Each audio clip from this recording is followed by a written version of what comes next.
السلام علیکم میرے عزیز دوستوں، آپ سب دوستوں کو اپنے اسلامی channel better life Islamic advice میں خوش آمدید کہتے ہیں۔ آج ہم زہار پر مکمل گفتگو کریں گے کہ زہار کیا چیز ہے، کیا زہار کرنے سے طلاق واقع ہو جائے گی کہ نہیں۔ مکمل ویڈیو ضرور دیکھنا۔ اگر ویڈیو پسند آئے تو چینل کو سبسکرائب کر دینا اور ویڈیو پر لائک کر دینا۔ معزز سامعین گرام، زمانہ جاہلیت میں زہار کرنے سے طلاق واقع ہو جاتی تھی۔ اب سوال پیدا ہوتا ہے کہ زہار کیا چیز ہے، یہ کیسے واقع ہوتا ہے۔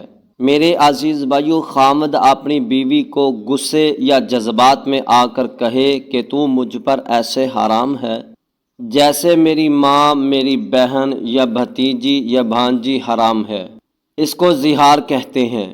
لیکن اسلام نے اس زہار کو طلاق نہیں تسلیم کیا، جس طرح اللہ تعالیٰ نے سورۃ المجادلہ 28ویں پارے میں ذکر کیا ہے۔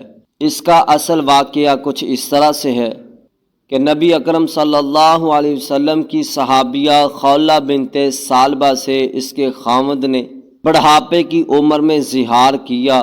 یہ روتی ہوئی حضور علیہ السلام کے پاس آئی اور کہا کہ میرے خاوند نے مجھ سے زہار کر لیا ہے، میں بڑھاپے میں کہاں جاؤں گی؟ تو حضور علیہ السلام نے کہا کہ اس کے بارے میں کوئی احکام نازل نہیں ہوا، بظاہر معاشرے کے لحاظ سے طلاق ہو گئی ہے۔ تو اماں خولہ بنت ثعلبہ نے اپنے رب سے اس کے بارے میں شکایت کی، تو اللہ تعالیٰ نے اس کے بارے میں حکم نازل کر دیا کہ ماں کہنے سے ماں نہیں بن جاتی، مگر ماں تو وہی ہے جس کے بطن سے پیدا ہوا ہے۔ اللہ تعالیٰ نے فرمایا کہ زہار کرنے والا اپنی بیوی کو چھونے سے پہلے غلام آزاد کرے، اگر غلام نہیں ہے تو 2 ماہ کے روزے مسلسل رکھے، اگر اس کی بھی طاقت نہیں ہے تو 60 مسکینوں کو کھانا کھلائے، لیکن طلاق واقع نہیں ہوگی۔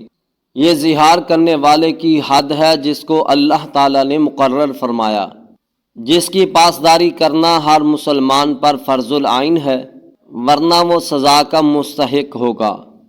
اللہ تعالیٰ ہمارا دنیا اور آخرت میں حامی و ناصر ہو، آمین۔ ویڈیو کو زیادہ سے زیادہ شیئر کیجئے تاکہ پوری دنیا میں یہ پیغام پھیل جائے، شاید کسی کا گھر اجڑتا بچ سکے۔